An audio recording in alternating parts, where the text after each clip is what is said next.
The famous political prognosticator Nate Silver wrote a book called The Signal in the Noise. And in that book, he had a chapter called Becoming Less and Less and Less Wrong. And that's what systems thinking can help us do. The purpose of systems thinking is to help us to be clear about our assumptions, to surface, make them explicit, test them, and improve them so that over time we become less and less and less wrong. And the value of that is we become more and more and more effective. Let me give you an example of this. When my son Noah was 14, I had asked him to take the dog for a walk. So I come back an hour later and was very surprised to see my son coming out of the bedroom with a big old scrape on his cheek. I said, Noah, what happened? He said, well, I really didn't want to miss my opportunity to play Minecraft. So I thought, hey, what if I took the dog for a walk? I'll tie her to the bike. And it was working really well until he came almost home. The neighbor dog, Stella, was Bella's, our dog's, arch nemesis. Took one look at each other, and you can picture it. Noah sailing over the handlebars. So what happened? Well, my son had a mental model. I want to walk the dog faster, and the best way to do that is to tie the dog to the handlebars. That's what often happens with our mental models. We focus on the here and now. Seems simple, but the problem was that there was unintended consequences. He hadn't thought further out than the 5 feet of the bike and the dog that he was working with. When the other dog entered the picture, poof, flying. And that's how we all do it. We end up flying over the proverbial handlebars.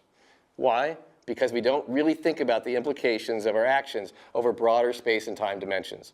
And that, quite frankly, is what systems thinking can help us do better. Look around you.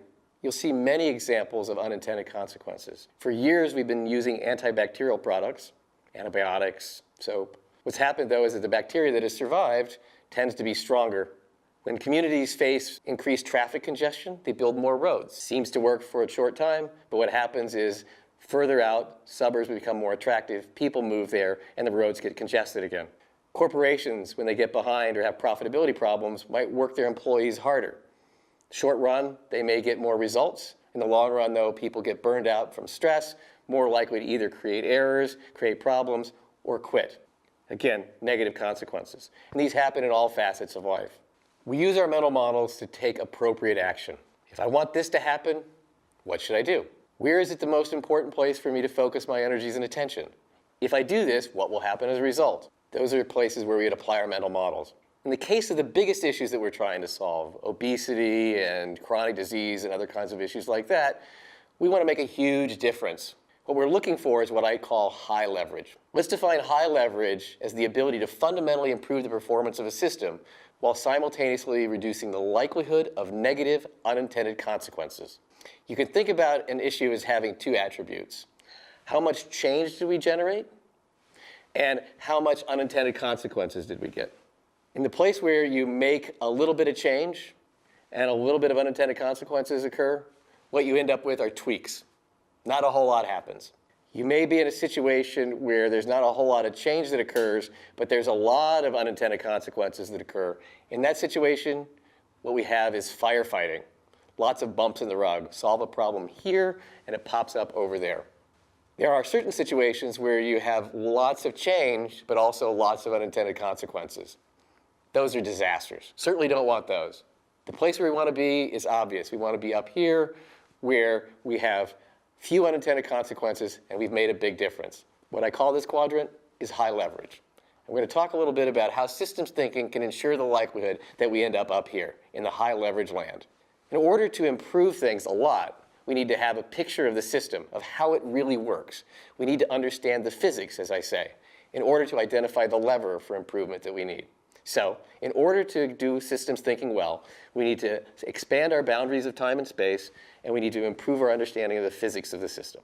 You can think of applying systems thinking as having three components: what you are doing, how you are doing it, and how do you know you've done it well. What you are doing is, first, making sure that you frame the problem with as expansive a set of boundaries as possible, or as Ron Heifetz says, getting up on the balcony. And second, you're looking to understand how things work. You're developing a picture of the physics. How you're doing it? You're developing a shared picture. You're making sure that all the assumptions are represented visually so that people can be on the same page about them. And how you are doing it? You're also making sure that you're applying a scientific method approach, realizing that there's no such thing as the truth. You're working on, as Nate Silver says, becoming less and less and less wrong. You're really just applying a scientific method approach to building your theories about how the world works. How do you know you've done it well? You know that when you've arrived at a solution or an understanding of the system that is simple and easily understandable and easy to explain. In other words, you've made useful sense of reality by reducing the complexity of your understanding. In order to arrive at this simple as possible shared picture of understanding, systems thinkers use a variety of tools and activities. You can think of these tools and activities as running a range from the amount of time and energy and skill and resources required to apply them and the amount of value that you get out of them. This graphic that I'm showing here was developed by a colleague of mine, Barry Richmond, and he used it to teach at Dartmouth College how you could think about applying systems thinking. It's an opportunity at the very low end of the spectrum, very low intensity with very little skill, to ask some questions. You might get some value out of that. You could spend a little bit more time and develop some causal maps or stock and flow maps, get even more value out of that, or start building more simulation models, which may take more time and skill and energy, or you might try to build a very large model. People who become enamored with systems thinking immediately begin thinking that the best thing to do is to build these very large models. They realize that it requires a lot of skill, time, and energy to learn that skill and become quickly discouraged. What I'd like you to understand is that it doesn't require a degree, a PhD from an academic institution in order to apply systems thinking. The most important part of systems thinking is the thinking. It's the mindset that you use. What I'd like to do is to show you how you can apply that mindset even without using a lot of the sophisticated tools. So back to what you were doing. The first thing you are doing is to expand your view of the problem. You frame it by making sure that you are expanding the boundaries. Questions you can use to expand the boundaries of inquiry are, what are the trends? Where are they going? What will be the future price we pay? How do we want the future to play out? What's our dynamic vision? To get on the balcony across space, you can ask the following questions. How does this impact more than just the area of interest? Who else is concerned? Other stakeholders. If we make a change here, where else will there be a change? In using systems thinking, you then start looking for the physics, asking how it works questions. There's a set of questions that get out how conditions arise and change. What's accumulating? What are the key conditions? What is the rate of change? In what direction are the important accumulations going? There are another set of questions that you can use to understand if there are feedback loops operating in the system. These kinds of questions include, is there a virtuous cycle, vicious cycle? In other words, reinforcing loops.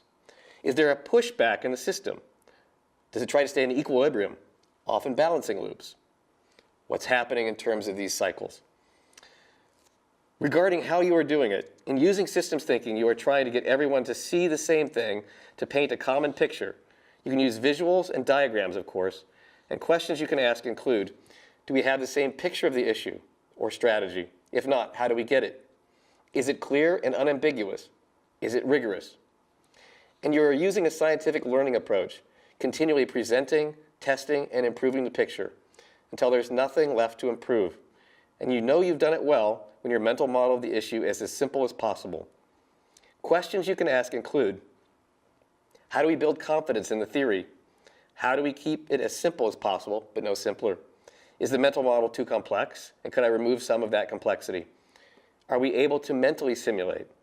Can we computer simulate? Sure, you might be able to develop more insight by using more complex tools like stock and flow maps and simulation models, but those take more time and a lot more skill to do. And simply by using the questions that we've just covered, you can improve your understanding. And this will help you develop the systems thinking mindset, the cognitive capacity to help you to use those tools in the future. Ultimately, system thinking requires we possess a certain amount of humility, realizing that we can never possess the truth. The best we can do is become less and less and less wrong. We can and should build mental models that will help us to avoid our own handlebar experiences. The right systems thinking mindset will help us do that.